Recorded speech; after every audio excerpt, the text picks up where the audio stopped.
तीर्थाधिराज महातीर्थ समय शिखर जी की जय हो। शशांक नाम है और धरती हिलाते हो।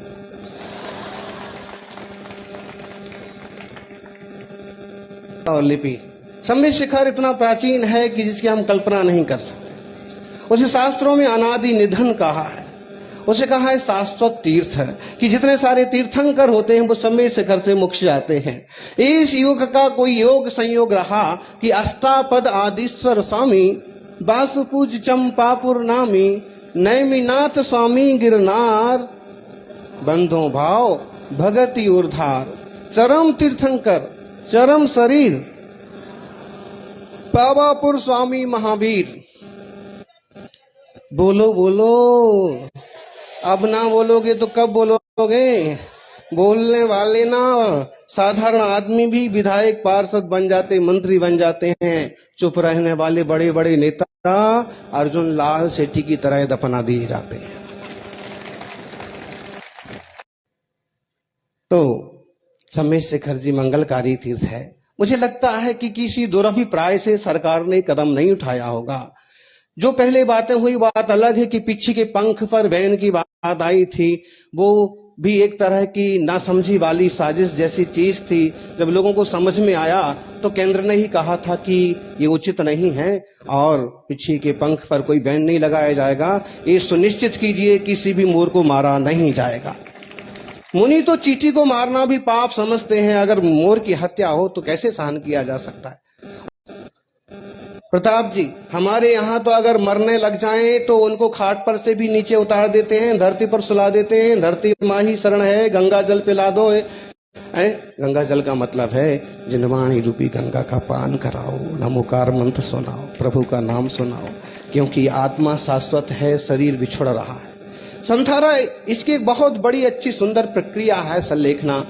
वो तो वह भी बात आई गई, पूरी हो गई और लोग समझ गए कि जीने की कला तो दुनिया में बहुत लोग सिखाते हैं, मरने की कला जैन धर्म सिखाता है।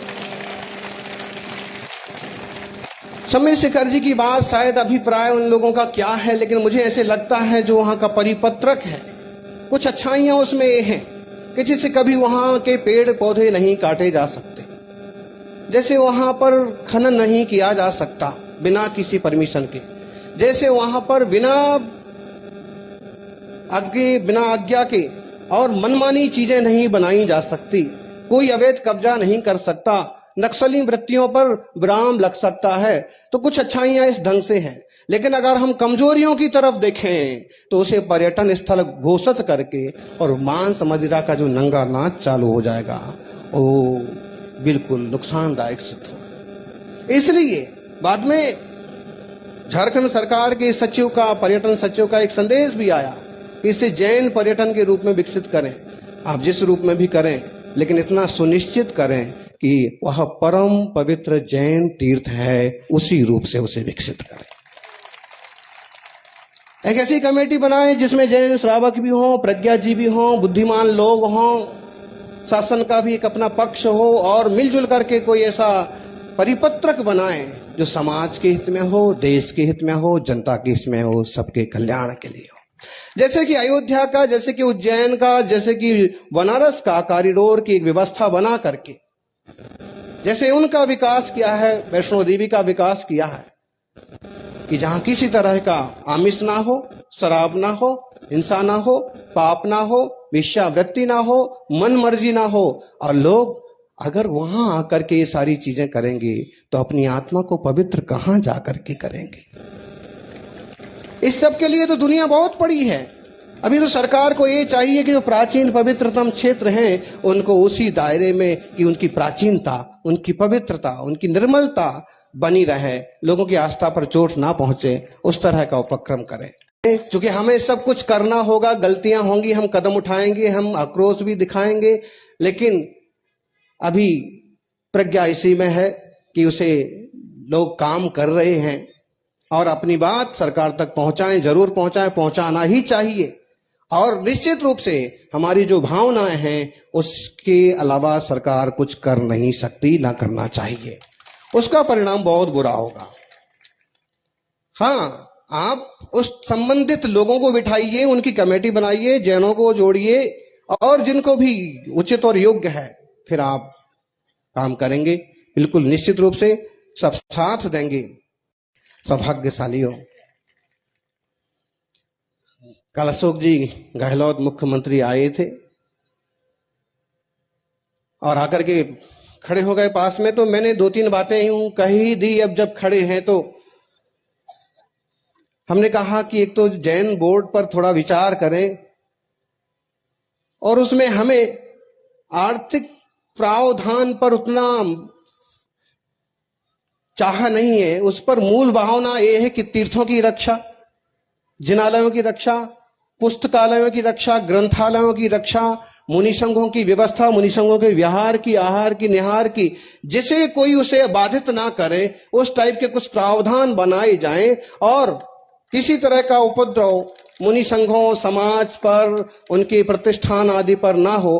चूंकि अल्पसंख्यक आयोग के अंतर्गत भी कई सारी बातें गर्भित हैं, लेकिन स्पेशल चूंकि मैं इसमें गंभीरता से नहीं बोल पा रहा हूं, सुधांशु जी हैं, नरेश जी हैं और बड़े बड़े लॉयर्स हैं कि इस पर एक अच्छा सा कुछ बनाए कि जो लाभदायक हो सारे समुदाय के लिए और उस पर कोई कदम बढ़ाया जाए। और हम सभी साधक आज बहुत एकत्रित हैं, श्वेतांबर और दिगंबर। वास्तव में तो महावीर स्वामी की 2 आंखें।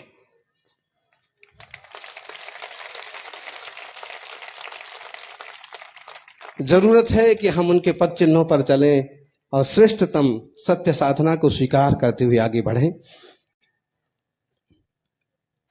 हमें सिर्फ तख्त पर एक नहीं होना है, वक्त पर भी एक होना है और तख्त और वक्त पर एक होकर के महावीर स्वामी के सिद्धांतों को, भारतीय संस्कृति को आगे बढ़ाना है। महावीर कीर्ति एक बहुत बड़े साधक संत हुए जो तीर्थों पर चतुर्मास करते थे। 18 भाषाओं के ज्ञाता थे, वो हमारे दादा गुरु थे। सम्मेद शिखर में उस जमाने में उन्होंने चतुर्मास किया और जब चतुर्मास के लिए उस जंगल में रुक गए तो साथ वाले लोगों ने समझाया, यही थे कोई बहुत सारे लोग, उनसे पांड्या, बड़जात्या, चूड़ीवाल, इस टाइप के काफी भगत थे उनके। तो उन्होंने कहा कि महाराज जी, कुएं का पानी कड़वा है, आप यहां सम्मेद शिखर में चतुर्मास करेंगे तो कैसे काम चलेगा, पानी कहां से आएगा।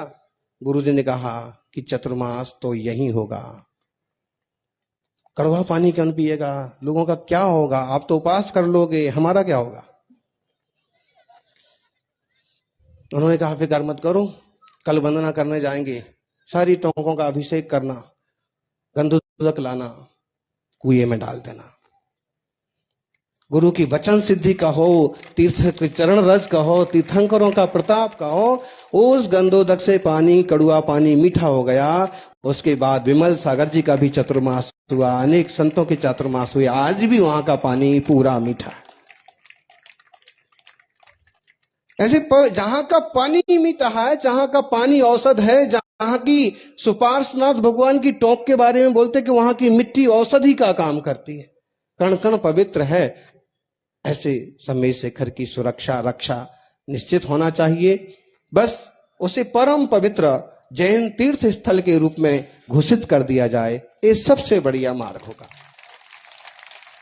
तदनुरूप योजना बना ली जाए, तदनुरूप मार्गदर्शन ले लिए जाएं। ढेर सारे रिटायर्ड जज हैं, बड़े बड़े लॉयर्स हैं और कोई अभिप्राय में त्रुटि नहीं होना चाहिए। और सारे तीर्थ बार बार सम्मेद शिखर जी, हर इंसान की चाह होती है, हर जैन की। प्रताप सिंह जी शिखर जी गए कभी, और कालीचरण जी बोले जाने का, ढेर सारे लोग जाते हैं, नाम जरूर जैनों का है, लेकिन जैनियों के मित्र क्या और जिनका जरा सा परिचय होता है, शिखर जी और श्रवण बेलगोल तो सभी जाते हैं। और एक बार वहां की शुद्धात्मा परमात्मा, एक बार वहां की आप आबो हवा का आनंद लो। ऐसे कलुष धुल जाते हैं दिल के कि जैसे अपने आप को बहुत हल्का महसूस करते हैं, बहुत पवित्र फील होता है। जो लोग ये फैसले कर लगे हैं ना, पर्यटन विभाग पूरी टीम को लेकर के एक यात्रा करवा दो आप, वंदना वहां की एक वंदना करवा दो, उनको स्वयं समझ में आ जाएगा कि किस ढंग का इसको अपन को घोषित करना है, कि किस ढंग का बनाना है। सरकार अगर योजना बनाना चाहती है, योगदान देना चाहती है, फंड देना चाहती है, तो फिर इस ढंग से करें कि वो एक पवित्रतम तीर्थ के रूप में जन जन के आकर्षण का केंद्र बने और दुनिया भर से लोग आए, लेकिन उसकी मर्यादाओं का पालन जरूर करें। सौभाग्य है कि आचार्य श्री शांति सागर जी ने उस जमाने में तीर्थ यात्रा प्रारंभ की थी। 1 किलोमीटर की नहीं और 1000 किलोमीटर की नहीं, लगभग 3000 किलोमीटर की यात्रा अंग्रेजों के जमाने में आचार्य शांति सागर जी ने फलटन से सम्मेश शिखर तक की थी। और हमारी यात्रा तो भाई भारत जोड़ो यात्रा है। कहीं अगर जनाक्रोश हो भी जाए तो उसे भी थोड़ा सा सौभाग्यशालियों, सम्मेश शिखर जी के पवित्रतम तीर्थ पर जन भावना के अनुसार काम होगा। निश्चित रूप से वह सरकार भी तारीफ पाएगी, और नहीं तो आप भावना समझना, कुर्सी हिलाएंगे का मतलब है कि जब हमारी भावनाओं को ठुकराया जाएगा तो कहीं ना कहीं मन में रुष्टता पैदा होती है कि अगर आप हमारे साथ ऐसा करते हो तो हम भी ऐसा कोई उपक्रम करेंगे कि थोड़ा तो आपको सबक। और लोगों को चाहिए, शासन को, प्रशासन को चाहिए गंभीरता से काम करें, वैसा माहौल पैदा ना हो कि कोई जनाक्रोश पैदा हो। जो भारत भारतीय दिगंबर जैन तीर्थ क्षेत्र कमेटी, जैन श्वेतांबर सोसाइटी, राजस्थान जैन सभा और बहुत सारे लोगों ने मिलकर के इस कार्यक्रम को रूपरेखा दी है, इसका आयोजन किया है। सबको मंगल आशीर्वाद। निश्चित रूप से आपकी भावना प्रभावना बनेगी और मोदी के कानों से भी टकराएगी। उन्हें भी मालूम पड़ेगा और वो भी चिंतन करेंगे। कल उनके पर्यटन ऑफिस से हमारे पास कोई संदेश आया था कि हम लोग काम कर रहे हैं। अब उन्हें क्या पता था कि महाराज जी थोड़ी ये बोलने वाले हैं कि मैं कुर्सी हिलाऊंगा। खबर हमारे पास भेजी, इससे अच्छा इनके पास भेजते तो कम से कम।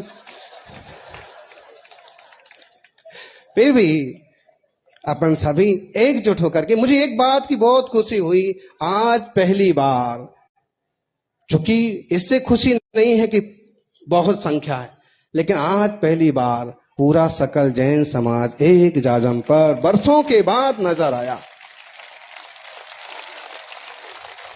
चूंकि आप लोगों को, कार्यकर्ताओं को समय कम मिल पाया, तैयारियां कम हुई, सूचनाएं कम हो पाई, फिर भी अच्छा उत्साह है। जरूरत पड़े तो कल वो कोशिश कीजिए कि सबसे बड़ा ग्राउंड कौन सा है जयपुर का?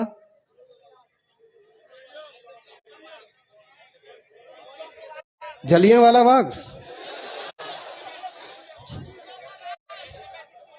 जो भी हो, देखिए एसएमएस भी छोटा पड़ जाए, ऐसा प्रयास, लेकिन जरूरत नहीं पड़ेगी। आपकी भावनाएं पूरी हो, हम प्रभु से प्रार्थना करते हैं, हमारी भी यही भावना है कि वह पवित्रतम तीर्थ उसी रूप में सुरक्षित रहे। वहां ना पेड़ों की कटाई हो, वहां पर ना कोई खनन हो, ना हो उसकी मर्यादा में, सीमा में किसी प्रकार का पशु पंछियों का हनन हो, ना वहां किसी तरह की कोई तकल्लुफ दी जाए किसी को, और विकसित हो, विकासशील हो, यही मंगल भावना। हेलो, जय बोलिए तीर्थराज सम्मेश शिखर की। निश्चित तौर पर तीर्थराज